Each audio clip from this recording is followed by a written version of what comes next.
नमस्कार दोस्तों, आपका फिर से स्वागत है innovative study at the rate माँ पाठशाला ग्रुप पर, जिस पर चलाई जा रही है सीटेट के लिए वस्तुनिष्ठ प्रश्नों की श्रृंखला, जिसमें लेवल सेकंड 6 to 8 के लिए जो सब्जेक्टिव पेपर होता है उसके लिए है, उसमें एसएसटी सब्जेक्ट के लिए श्रृंखला चलाई जा रही है। उसी में आपके सामने प्रस्तुत है हिस्ट्री के चैप्टर फर्स्ट से वस्तुनिष्ठ प्रश्न, जिनको लेकर आज हम फिर से हाजिर हैं आपके सामने। तो चलिए देखते हैं एक नए जोश और एक नई उमंग के साथ जो क्वेश्चंस यहाँ पे हैं उन पर डिस्कस करते हैं। तो चलिए बिना देरी करते हुए देखते हैं। देखिए दोस्तों, पहला क्वेश्चन है, सर्वप्रथम आर्किटेक्ट कहाँ पाए गए? नर्मदा नदी के तट पर, ब्रह्मपुत्र नदी के तट पर, गंगा नदी के तट पर, कृष्णा नदी के तट पर। तो दोस्तों ये पाए गए आपके नर्मदा नदी के तट पर, यानी ऑप्शन नंबर 1 आपका सही आंसर होगा। ठीक है, चलिए आगे वाला क्वेश्चन देखते हैं। आरंभिक लोग किस चीज़ से परिचित थे? जंगलों की विशाल संपदा से, खेती से, पशुपालन से, इनमें से किसी से नहीं। किससे थे? जंगलों की विशाल संपदा से। ऑप्शन नंबर 1 आपका सही आंसर होगा। चलिए आगे देखते हैं।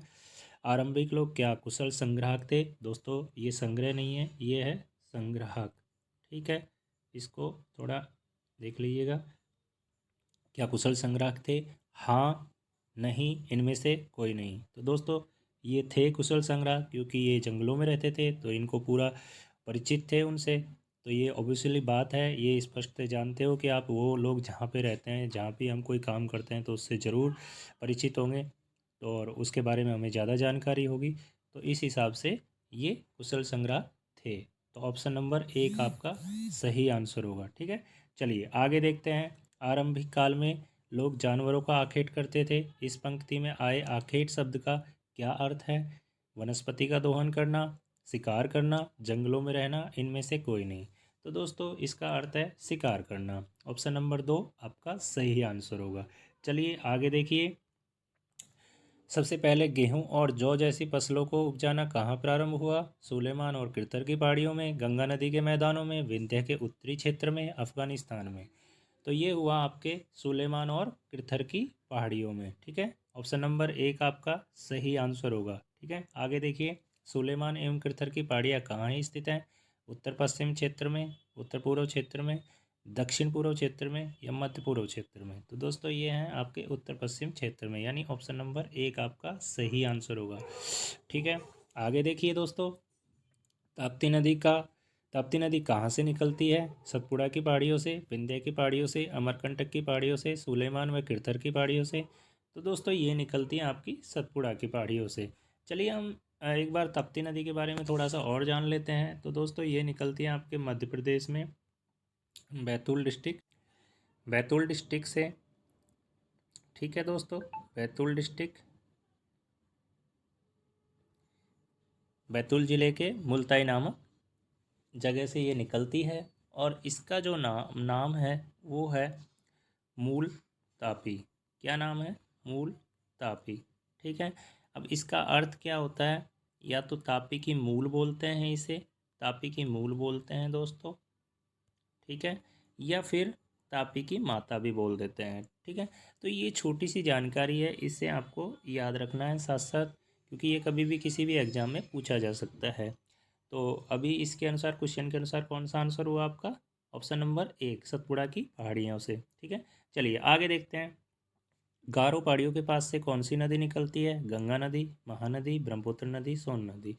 तो दोस्तों ये निकलती है आपकी ब्रह्मपुत्र नदी। ठीक है, ऑप्शन नंबर 3 आपका सही आंसर होगा। अच्छा दोस्तों, आपको कमेंट बॉक्स में मुझे लिखकर बताना है कि गंगा नदी का उद्गम स्थान कहाँ से है, महानदी का उद्गम स्थान कहाँ से है, ब्रह्मपुत्र नदी का उद्गम स्थान कहाँ से है, सोन नदी का कहाँ से है। ठीक है, वैसे तो मैं आपको वीडियो के अंत में इसे ज़रूर बताऊंगा कि इनका उद्गम स्थान कहाँ से है, लेकिन फिर भी आप एक बार ट्राई ज़रूर करें, क्योंकि जितना हम प्रैक्टिस करेंगे उतने ही ज़्यादा हमारी तैयारी में निखार आता जाएगा। ठीक है, तो एक बार आप ट्राई करें, सभी कमेंट बॉक्स में लिख के बताएं कि गंगा नदी कहाँ से निकलती है, महानदी कहाँ से निकलती है।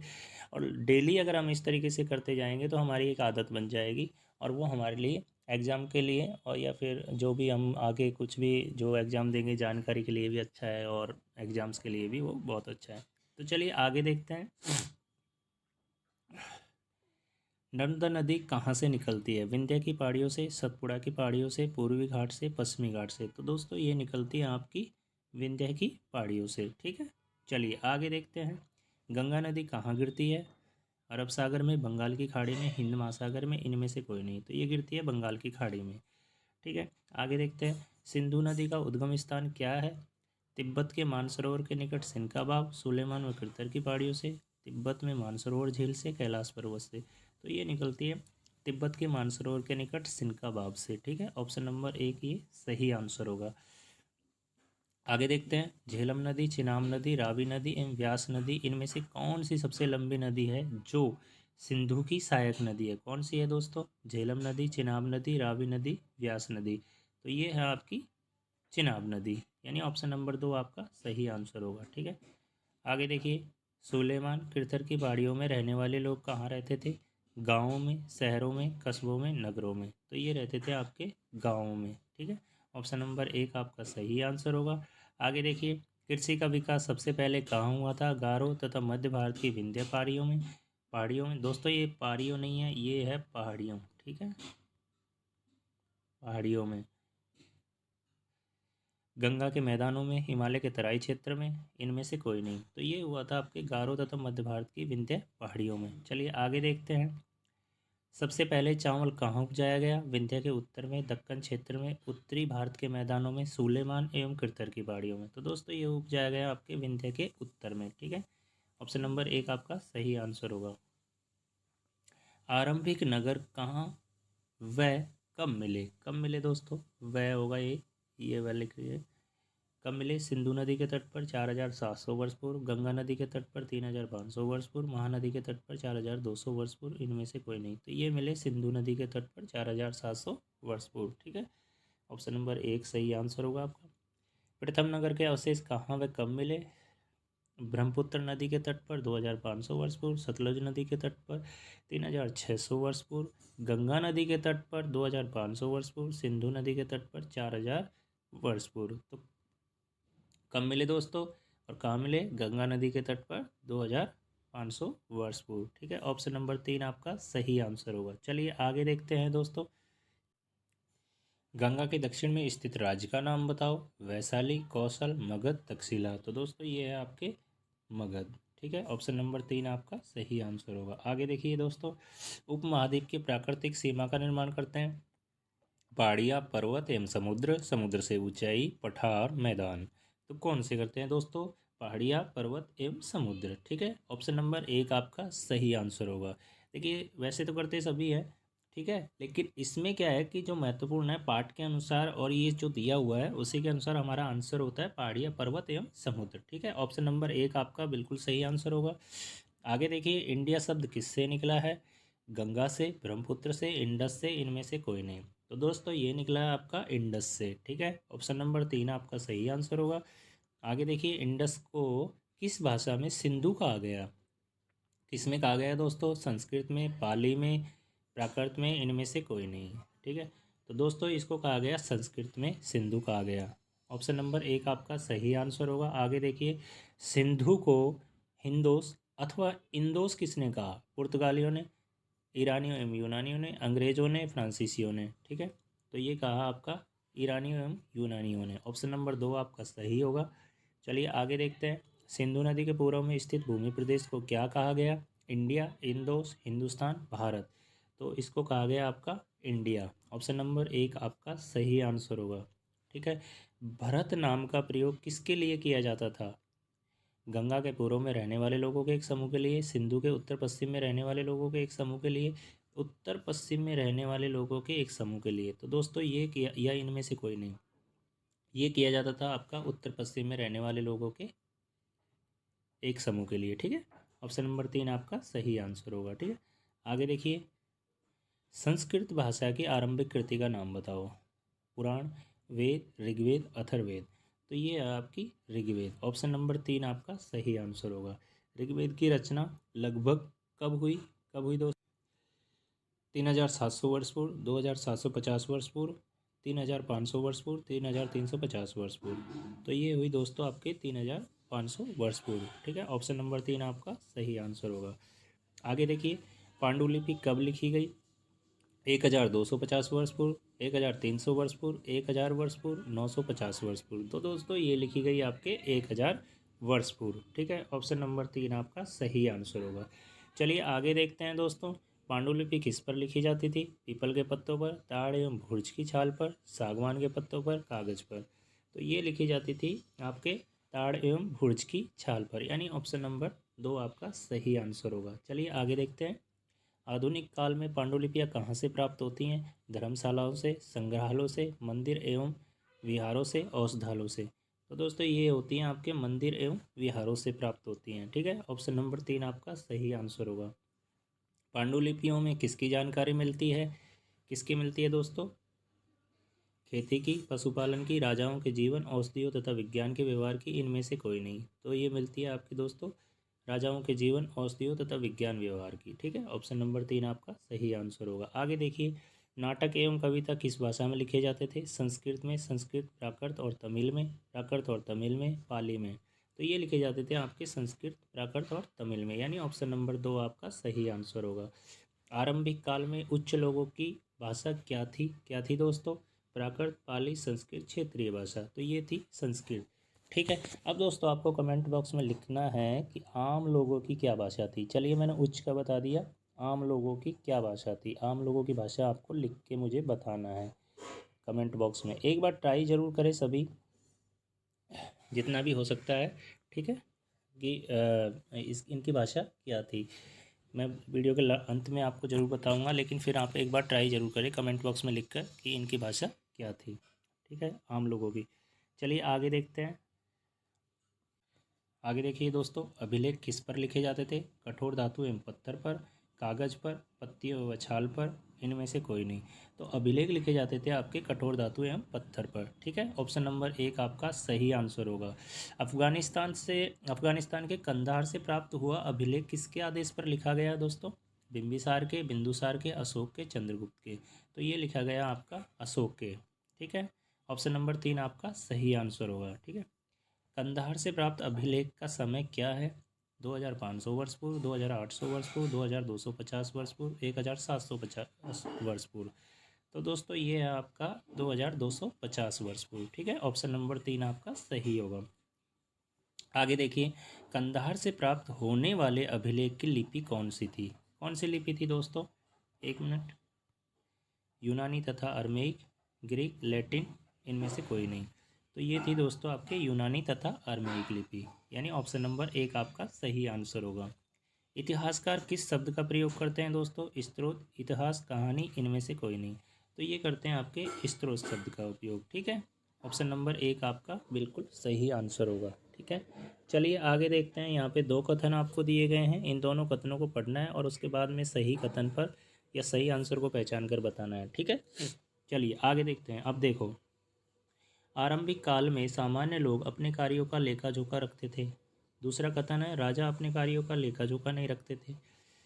तो क्या पहला कथन सही है, दूसरा कथन सही है, दोनों सही हैं, अथवा दोनों में से कोई नहीं है? तो दोस्तों देखिए, यहाँ पे जो आंसर है वो है आपका डी, दोनों में से कोई नहीं है। पहली बात, सामान्य लोग नहीं रखते थे, और दूसरी बात ये रखते थे, राजा लोग रखते थे। ठीक है, तो दोनों यहाँ पे जो दोनों कथन दिए गए हैं वो गलत हो गए हैं। ठीक है, तो आंसर हमारा क्या होगा?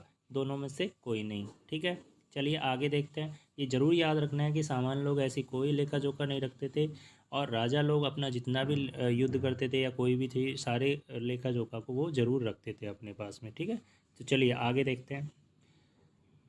वर्ष की गणना किसके जन्म से की जाती है? ईसा मसीह के जन्म से, विक्रमादित्य के जन्म से, कनिष्क के जन्म से, इनमें से कोई नहीं। तो दोस्तों ये की जाती है ईसा मसीह के जन्म से। ऑप्शन नंबर 1 आपका सही आंसर होगा। BCE का मतलब क्या है? Before common era, before common ईसा, बिफोर क्राइस्ट एरा, इनमें से कोई नहीं। तो दोस्तों ये होगा बिफोर कॉमन एरा। क्या होगा? Before common era. Option number 1 आपका सही आंसर है। ठीक है, आगे देखिए, मिस्र में राजा और रानी के नाम को एक छोटे फ्रेम में रखा जाता था, उसे क्या कहा जाता था? कार्टून, कारतूस, बॉक्स, मम्मी। क्या कहा जाता था इसे? कारतूस। ऑप्शन नंबर 2 आपका सही आंसर होगा दोस्तों। ठीक है, BC का मतलब क्या है? क्या है दोस्तों? Before Christ, before common, before Christ, इनमें से कोई नहीं। तो इसका मतलब है दोस्तों बिफोर क्राइस्ट, यानी ऑप्शन नंबर एक आपका सही आंसर होगा। बीपी का मतलब क्या है? Before present, before practice, before time, before potential. तो इसका है बिफोर प्रेजेंट, यानी ऑप्शन नंबर एक आपका सही आंसर होगा। मिस्र के उत्तरी तट पर स्थित कस्बे का नाम क्या नाम है दोस्तों? Iran, Tehran, Cairo, Rosetta. तो इसका नाम है दोस्तों रोसेटा। ठीक है, चलिए आगे। ये हुई आज की प्रश्नों की आपकी श्रृंखला पूरी। फिर से हम एक बार देख लेते हैं दोस्तों। यहाँ पे मैंने आपसे कुछ क्वेश्चंस पूछे थे, उनमें से जो यहाँ पे कुछ हैं, जैसे कि यहाँ पे मैंने दिया था कि आम लोगों की भाषा क्या थी, इसका आप मुझे लिख करके अभी बताओगे। उससे पहले हम इस पे डिस्कशन करते हैं। ये जो है कौन सा आंसर, ये है नदियों के बारे में हम। तो दोस्तों मैंने यहाँ पे आपसे बात करी थी कमेंट बॉक्स में लिख करके नदियों के बारे में। तो यहाँ पे हम एक बार इनका जो उद्गम स्थान है वो देख लेते हैं। मैंने आपसे पूछा भी था कि दोस्तों एक बार ट्राई ज़रूर करें कि इनका उद्गम स्थान कहाँ पे है, और मैं आपको बता देता हूँ एक बार इनका। जैसे यहाँ पे देखिए गंगा नदी। गंगा नदी कहाँ से निकलती है दोस्तों? हिमालय से। और हिमालय में कहाँ से? हिमालय में आपके गौमुख नामक स्थान। ठीक है, ये है गौमुख नामक स्थान, जहाँ से गंगोत्री, गौमुख नामक स्थान से गंगोत्री हिमनद से निकलती है। ठीक है, ये याद रखना, गंगोत्री हिमनद से निकलती है। और दूसरी जो दोस्तों आपकी है यहाँ पे जो मैंने बताया कि महानदी कहाँ से निकलती है दोस्तों। महानदी के बारे में आपने कई बार सुना होगा कि महानदी कहाँ से निकलती है। ये है आपके रायपुर के समीप। रायपुर है, रायपुर पता ही है, छत्तीसगढ़। रायपुर के समीप एक गांव है धमतरी। क्या नाम है? धमतरी। ठीक है, धमतरी के जो सिहावा नामक पर्वत श्रेणी है, सिहावा, सिहावा, ठीक है, यहाँ से ये निकलती है। ठीक है, सिहावा नामक पर्वत श्रेणी से ये निकलती है दोस्तों। ठीक है, ये महानदी निकलती है। और आपके और भी क्वेश्चंस हैं। ब्रह्मपुत्र नदी आपके कहाँ से निकलती है दोस्तों? ब्रह्मपुत्र आपके निकलती है ये आपके तिब्बत में। ठीक है, तिब्बत में कहाँ से निकलती है दोस्तों? और ये पुरंग जिला है, उत्तरी तिब्बत में पुरंग जिला, वहाँ से एक मानसरोवर झील है, मानसरोवर झील के पास से ये निकलती है। याद रखना इसे, मानसरोवर झील। हाँ, और इसे क्या कहा जाता है तिब्बत में? यारलुंग सांगपो। क्या कहा जाता है? यारलुंग सांगपो। ठीक है, ये लिखा नहीं आ रहा है यहाँ पे, फिर भी आप इसे एक बार ज़रूर ट्राई करिएगा। तिब्बत में इसे यारलुंग सांगपो। कभी आपसे पूछा जा सकता है कि इसका उद्गम स्थान कहाँ से है, तो उत्तरी तिब्बत में पुरंग जिला है, पुरंग जिला के पास से मानसरोवर झील के समीप से ये निकलती है। ठीक है, चलिए आगे देखते हैं। एक और है आपका सोन नदी। तो दोस्तों सोन नदी का सबने सुन रखा है कि ये मध्य प्रदेश के अमरकंटक की पहाड़ियों से निकलती है। ठीक है, सोन नदी कहाँ से निकलती है? एमपी के अमरकंटक की पहाड़ियों से। ठीक है, ये यहाँ से निकलती है। ठीक है दोस्तों, अमरकंटक की पहाड़ियों से। हाँ, आगे देखिए, आपके आगे जो है मैंने एक क्वेश्चन और आपसे पूछा था। ये पूछा था मैंने आपसे यहाँ पे कि इन लोगों की भाषा क्या थी, आम लोगों की भाषा। देखिए जैसे कि इनकी संस्कृति, तो हमने कई बार पढ़ते हैं कि जन सामान्य की जो भाषा थी या आम लोगों की जो भाषा थी वो थी आपकी प्राकृत भाषा। क्या थी दोस्तों? प्राकृत भाषा क्या थी? एक मिनट दोस्तों, क्या थी? प्राकृत भाषा। तो ये याद रखिएगा, बहुत इंपॉर्टेंट है, कई बार पूछ ले जाता है कि और आपको कथन भी दे सकता है कि उच्च लोगों की भाषा प्राकृत थी, सामान्य लोगों की भाषा संस्कृत थी, और या फिर सामान्य लोगों की भाषा संस्कृत प्राकृत थी, उच्च लोगों की संस्कृत थी। ऐसे कुछ स्टेटमेंट दे करके भी पूछा जा सकता है, तो आप इसे याद रखिएगा। ठीक है, तो चलिए दोस्तों आज के वीडियो में बस इतना ही। आज का जो आपके लिए जो क्वेश्चन श्रृंखला थी वो इतनी है। चलिए फिर मिलते हैं आपसे एक नए चैप्टर के साथ, नई श्रृंखला के साथ। ठीक है, तो तब तक के लिए धन्यवाद। Have a nice day. Thanks दोस्तों। और दोस्तों जाते जाते आपसे एक निवेदन है कि अगर आपको कुछ भी इसमें अच्छा सुधार चाहिए इस सीरीज में, और जो भी आपके सजेशंस हैं प्लीज़ आप कमेंट बॉक्स में लिख के ज़रूर बताइए, जिससे हम इसे आगे अच्छे से अच्छा और बना सकें और अच्छे से चीज़ों को ऐड कर सकें। तो दोस्तों फिर मिलते हैं। Thank you. Have a nice day. Bye bye.